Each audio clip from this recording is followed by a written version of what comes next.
My name's Nikita Bridan, and you guys are at Oilstainlab HQ here in Long Beach, California. Oilstainlab has a slightly convoluted start. It was started as an idea back in 2012 when my brother and I were both recently graduates, car designers, and we wanted to make this cool automotive brand. Quickly realized living here in the US, we're Canadian, we didn't have a visa, so as soon as we started the company, we had to shut it down. And then it laid dormant until we basically got our green cards here, we got settled, and then we reestablished it in 2019. And it's built on effectively our sort of decade of experience in car design for the big OEMs, Honda, Toyota, General Motors, all the big sort of car companies. And we wanted to kind of do that, the same thing, but for startups, smaller companies, individuals, and also start building our dream car, which was the Half11. For me personally, I always chased what I called the Countach moment. It was to try and create a car or a concept that had the same effect that the Countach would have had when they unveiled it. You know, it was show-stopping. And so I chased that my entire career. I'd worked at Toyota, Honda, Hyundai, Genesis, and then at General Motors, I think I came closest to doing that. I don't think I quite achieved it, but for us to create that within the confines of General Motors, I think was a big victory. So it was the inner space concept for Cadillac. It was this huge 7-meter long autonomous car, no steering wheel, 28-inch rims, and only 2 people inside. So it was mental, and it was a very cool, very difficult project. And then after that, I basically exited corporate OEM car design. And sort of have worked a lot with younger startups, smaller companies, and then focused heavily on Oilstainlab. My name's Iliya Bridan, and I'm a founder of Oilstainlab. The current shop, we've been here, I believe it's about 18 months since we've moved in. We've done a lot to the place, kind of had to refurbish it a lot, so yeah, it's been a work in progress. I don't know if it really, we chose it or it chose us, you know? I think being in automotive and being around cars and being designers, we wanted kind of a creative space, a big space that we could kind of do whatever we wanted with. Obviously having the ability to have the cars down low, design studio upstairs, and having the kind of like the glass kind of capsule up there is just super cool, you know, because as a visual, you get to see all the cars, all the plan views, everything. So yeah, it's kind of, I think, of just driven by our lifestyle. Back in the day, initially not really into cars. My dad wanted to buy a car, and me and my brother, we started trying to help him. So we bought like Consumer Reports, all the car magazines, everything, started reading reviews, and then like regurgitating that information back at him to try and make him like buy a car we thought was cool. So I think we convinced him to buy an Expedition instead of a minivan, which we thought was like sick, you know, we got an SUV. And then from there it kind of snowballed, kind of learned about cars, the industry, all the different jobs, started drawing cars, and you know, one thing led to another, I guess, and here we are. I just remember like being fascinated by concept cars at the time, and I think I was like trying to draw like an old Beetle or something like that, and kind of making a modern version of it, and sit outside and just draw, you know, on pen and paper. And yeah, it was just like an escape, I guess, for me and him both, I guess. Yeah, I think we've always had this fascination and drive to like do more and have like more of a creative outlet and stuff. And so it kept bubbling, and we kept doing stuff on the side, kind of little things, and getting more into automotive, and it kind of organically grew into something that is kind of our, I wouldn't say like it was our escape from the OEM world. It was a place where we could do whatever we wanted. We could experiment, we could fail without any kind of risk. Yeah, the projects have kind of gotten bigger and bigger and bigger, and evolved to the point, yeah, we're starting to build our own car from scratch. And yeah, it was never the intention of Oilstainlab, but it just kind of grew into that. Yeah, it's a long journey to get here. I mean, obviously as a kid you draw cars, and then you have this vision of what a car designer is, and it's just this guy that just, you know, draws all these amazing lines, and then you just somehow magically gets made. And then you go to, you know, college, and you learn kind of the process of making scale models, everything like that, CAD programs. And then you make show cars, And then when you try and do it yourself, you realize like you really need like so many vast skills. You've taken so much for granted in a way in your industry, right? Like you just know it's going to get done because someone's going to do it, and you just never even like second guess it. And then when you have to do it yourself, like one item now takes like a week to make, right? And it just compounds, and it's just yeah, it's a really fun experience to like learn all those skills. Also brings like awareness and kind of like respect for the people that actually do it really, really well. At the end of the day, like the more hands-on you are, the more you realize why certain things will work and won't work in real life, right? You know, you start talking about material stack-ups, thicknesses, radiuses, all of that stuff. It makes you a better designer because you're more cognizant of those issues before you get into that argument with an engineer. You know? So in some ways it's a good thing to do. It'll save everyone a lot of heartache in the end.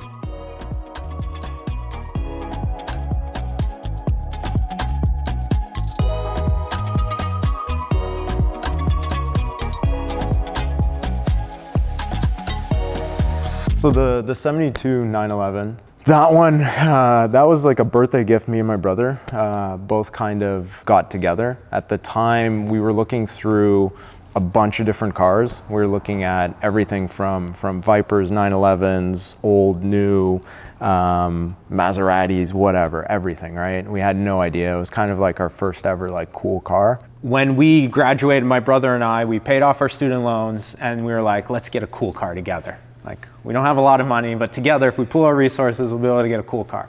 And so we debated a bunch of different cars. Ultimately, we chose air-cooled 911. Part of it is because it's, like, this is 2011, so this is way back before the crazy spike in air-cooled interest. But we have Group R here in California, which is very, very cool, very popular. And we're like, yeah, we want to be like those guys.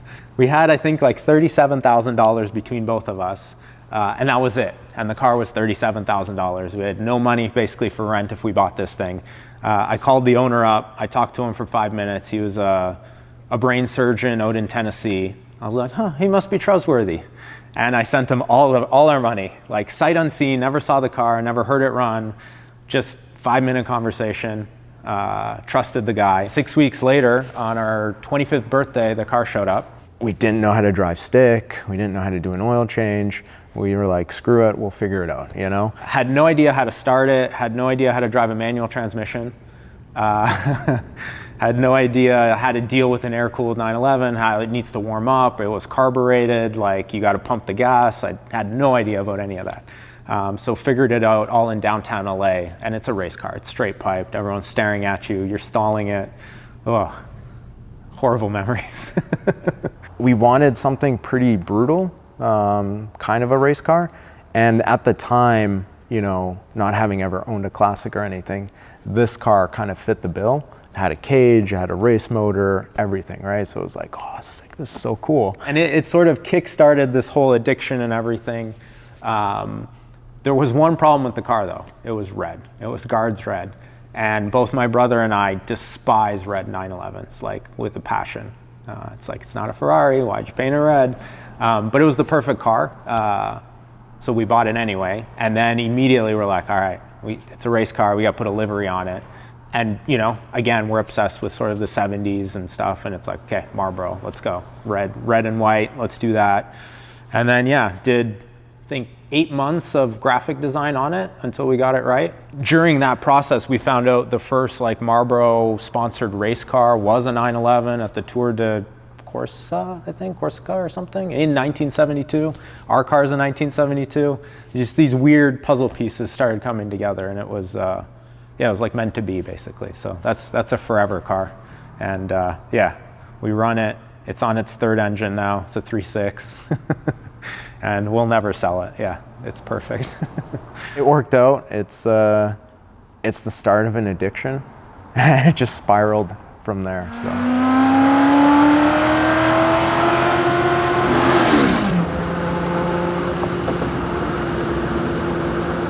I think Half11 is an evolution of the addiction. The Marlboro was first. And after that, we've had a couple other 911s, and you know, they were progressively more maybe extreme. Like we had an RSR, wide body, stuff like that. And then one day we got a tub, really cheap. I had no idea what to do with it. Thinking through these concepts of what to do. Should we just do like an ultimate track toy, this, that? But we always had this fascination and love for 1960s like prototype sports cars and stuff, 917s, that era, right? And so we started thinking about that, and what if the 911 actually could have been the flagship prototype sports car of its heyday, and what that would look like. I did this one like side view sketch or whatever at work one day, and I brought it back, showed it to my brother, and he's like, that's it. And that's essentially where we started this project. And we're obsessed with 917s. Like, we love the 917. Probably will never be able to afford a real one. So a replica didn't feel right. So we decided, hey, let's take our car design skills, let's kind of reinvent history. Let's build, you know, a 911 that might have, could have, should have raced against the GT40 that predates the 917, that's been forgotten, right?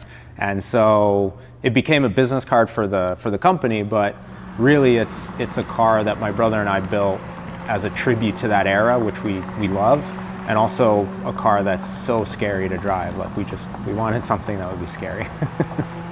I mean, it's awesome. It's literally the closest I think you can get on a public street to driving like a Can-Am car, like a late 1960s prototype car. Getting into it's a process, right? Tiny little door, you have to squeeze yourself into it. It's so low, you're looking up at everything. You're always like super aware of anything ahead of you, you know? Because it's like if you have a bump, the splitter's really low, you don't want to smash into anything. It just really is very visceral, raw, it's super loud, you feel everything. It's incredibly like rewarding to drive, but also like you're going through a lot of sacrifice in a way to experience that. Even if you experience it for 1 minute or 3 hours or whatever, it's worth kind of the hassle, I guess. A lot of people would say it's a hassle of getting in it, strapping in, just following all those procedures. So it just makes you feel alive, It's just like, it puts a smile on your face and you're just like, I'm kind of crazy, but I love it. Our goal was sort of a slightly more sophisticated Can-Am car, right? Those cars were monsters, big V8, very lightweight, very little aero, all basically mechanical grip. And in the early days, it was naturally aspirated. So that was kind of the goal. Luckily, a few weeks ago, we rented out Big Willow for a 2-day test session. And we got Rick New, who's raced 962s, he's raced Can-Am cars, he's raced all over the place, and he's won. And we got him behind the wheel. And he's older now, I think he's 60, 64. And we're like, hey, does this feel like a Can-Am car? Like, please tell us we built this car and we didn't screw it up. Immediately, yeah, he was just like, this is great. Like, it feels like a Can-Am car, but has better turn-in and better brakes. We're like, yes, thank you. So based on that, it's like, now we're happy because it's been validated. When you open it up, that's the gates of hell open up. Like, it's loud, it's noisy, the power to weight's insane. The tires are old school bias ply tires, so if you want to go fast, you better be at like a pretty significant slip angle. So it takes some, some commitment, I would say, to go fast. But there's nothing more rewarding, I think, than that. It's a car where it's like personal responsibility. It's like the gas pedal, everything, that's on you. There's no ABS, there's no traction control.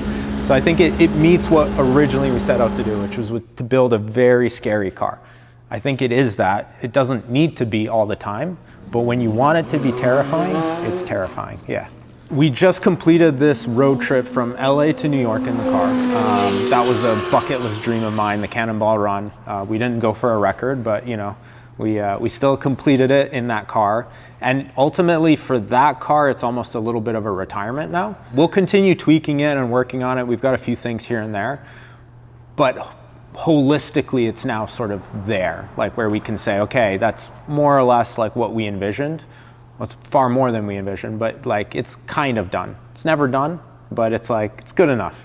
And so, yeah, we're moving on to a new project, which is connected to it, but it's a little bit more sophisticated, I'll say that. I would say the public response is generally pretty positive. I think people get really excited about it.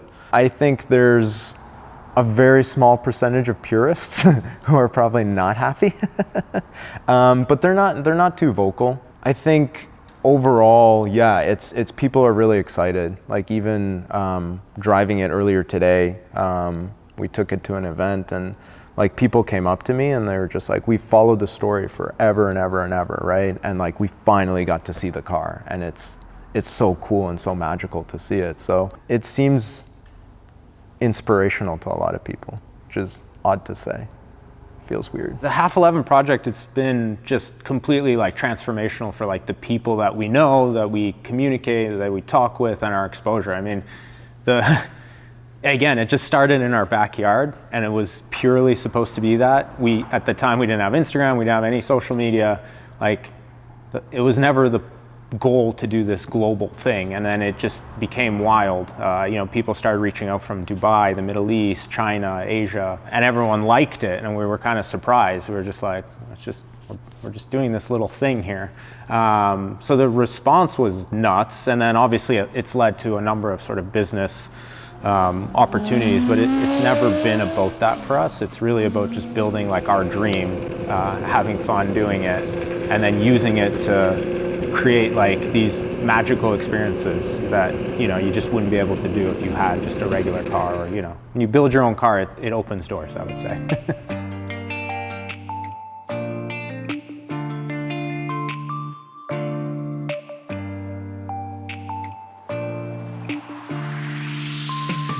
What makes an oil stain product or a car? I would say that there's a certain like authentic nature to it. It's obviously quite function driven. So usually a lot of the inspiration or feeling is kind of like more performance, race kind of inspired. We obviously use the cars a lot.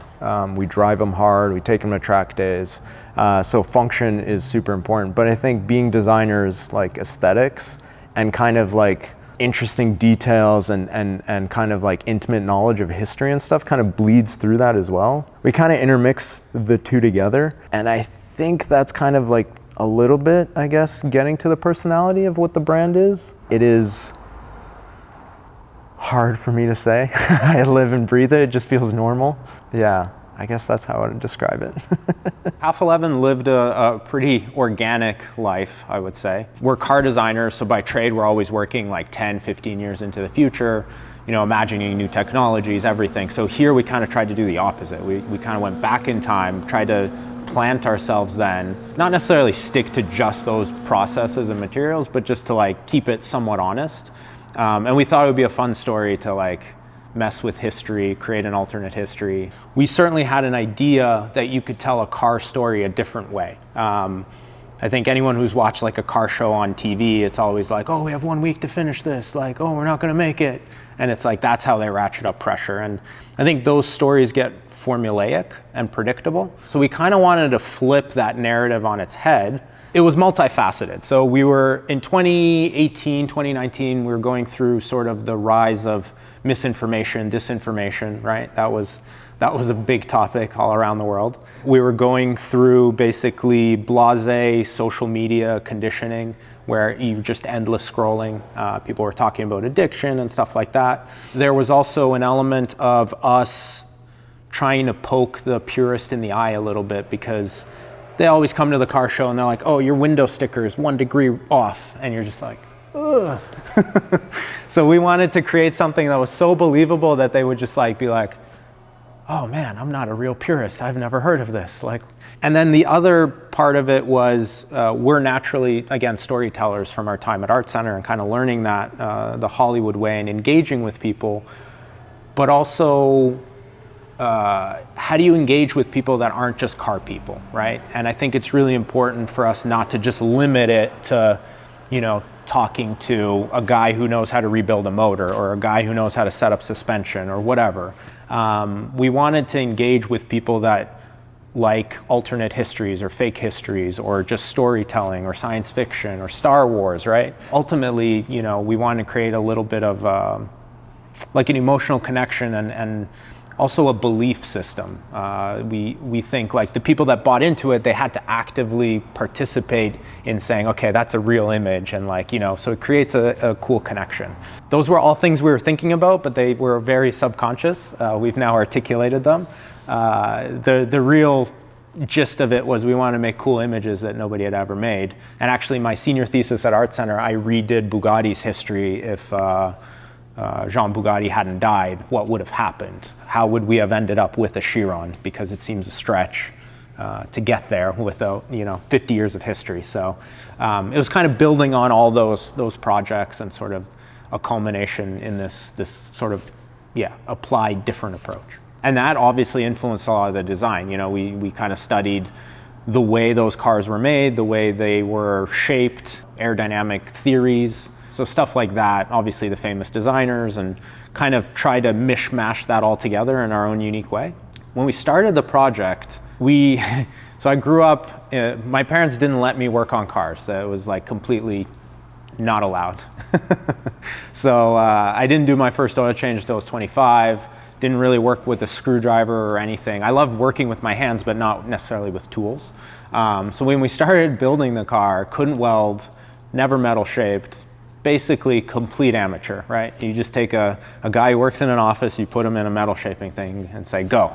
So that's how it started. So for that car, a lot of the design, we kind of tried to keep it period correct, but also simplify, because obviously our skills were not that high.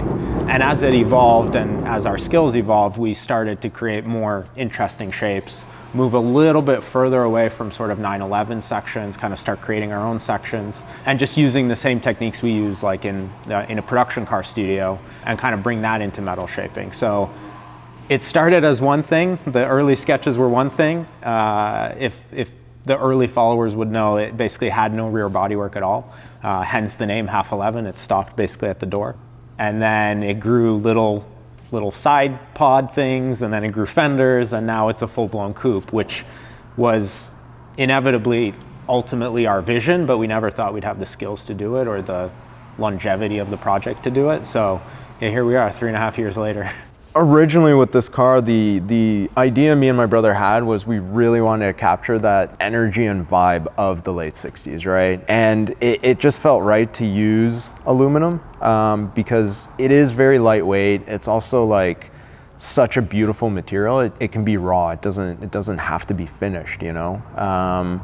Honestly, it was a skill we wanted to learn. So you combine all those, and that kind of drove the design choice of it. And it's so fun to work with metal. It's clean, you know, you get it on an English wheel or whatever, and you just start bending, and I don't know, it's kind of like magical to watch like this flat piece of metal just take shape, right? And then being designers, like, you know, you get all the highlights to connect and everything. You're just like, this is cool. This is quite magical. So yeah, there's a charm to it. The cars I like are from the 60s. They're lightweight, they're, you know, slim. There isn't as much sort of rocker structures, there's a lot of roll under, things that you can't do on a modern day car for multiple reasons, whether it's structural, aero, crash, yeah. So, I mean, I think the appeal of the older cars has got to be that they aren't as refined or focus group, or there was like a little bit less knowledge, there's a little bit more like emotional romanticism, just because they didn't know better. And the teams were much smaller. You know, I studied car design in Italy, and then I studied car design in California. And between those two, obviously geographical distances, there's a massive difference in how they approach design. And I think Italy designs cars a very specific way, and I think it shows. I think there's a lot of amazing Italian cars. There's also a lot of Italian cars that are just like, you know, like they didn't quite get this one right. Maybe they need another designer on the team. So I think it's the purity of the vision, right? I think a lot of people gravitate towards concept cars nowadays because it's a more pure vision. It's less focus grouped. It's less like benchmark. They're not like, oh, we need best in class shoulder room, headroom, blah, blah, blah. And so when you do all that, cars tend to look the same, sadly. So that's why the old cars will rule. Can-Am is the inspiration because ultimately there was no rules, or at least at the early start, right? And as it evolved, it got crazier and crazier, and like the shadow cars are just mental. I mean, it's just a go-kart with the biggest V8 you've ever seen. And the level of innovation and difference and stuff, I think, to me, that's so cool, and that doesn't really exist in racing anymore, which is a shame. You know, I think it'd be cool if we could somehow open up the rules a bit, so at least aesthetically we have different choices. And of course, like the liveries and the sponsors and the tracks that they raced at, that it was just, it's mental. It was dangerous, it was romantic. It's like the pinnacle of sort of motorsport, I think, you know? There's the Ernest Hemingway quote, right, about bull riding and, or bull, whatever, stabbing sport.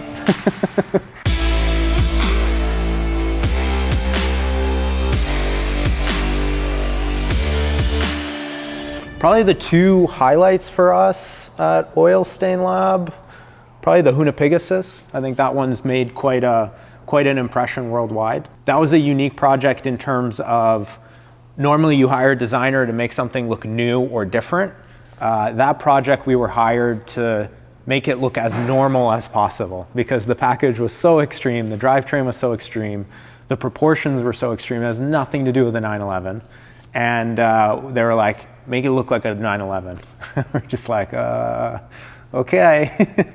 So we used a bunch of sort of design tricks to trick the eye, to change the proportions, and yeah, I mean, technically, I guess it passed scrutineering and everything, so it worked. But yeah, very difficult, very short project, but I think, yeah, a lot of people have seen it now, and that's been good for us as well. And then the other really fun one was the Ether Alpha GTV that we did, just taking kind of a very pedestrian car that, you know, they're cool, the engines are amazing, but they're very like pedestrian looking, you know, they're not very exotic looking, and then trying to do something really cool. So we lifted it, put like the spare tires in the rear hatch, and kind of transformed that car.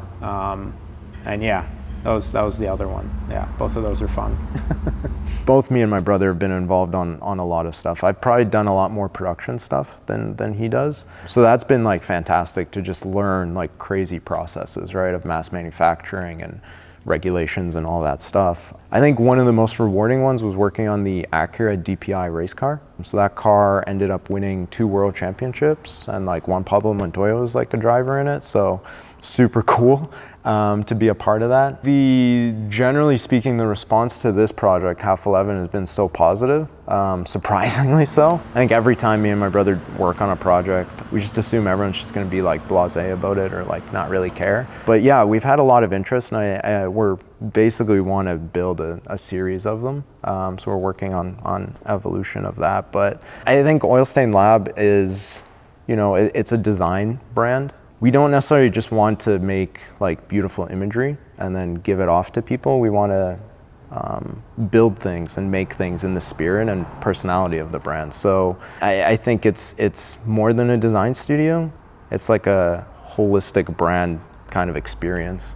I think that's what we're trying to grow it into. But I will say, like, our previous history has been very fluid and didn't really necessarily. And I think going forward, it's also going to stay fluid because it's generally how we operate. Up to now, we've dealt with all the old cars. We're slowly transitioning into becoming a bit of a, I guess, a boutique car builder. You could say that. We're not ready to reveal everything yet, but our next project is very directly tied to Half11, but let's say a little bit more modern, a little bit more updated, a little bit more sophisticated. So hopefully we can, yeah, get that one ready for who knows when. Maybe a year from now or something. Let's see.